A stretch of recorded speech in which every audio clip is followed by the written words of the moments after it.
And here's I will show you how to block someone on your Bluesky. Go ahead and open your Bluesky and go to your profile page. And from my profile, I'm tapping on followers.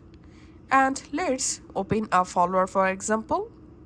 And let's block this follower. So I'm tapping on this three dot, tapping on block account, block.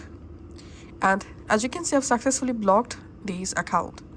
Now to unblock someone from your Bluesky homepage, tap on this hamburger menu. And in here, tap on settings. Under settings, tap on moderation. In here, tap on blocked accounts.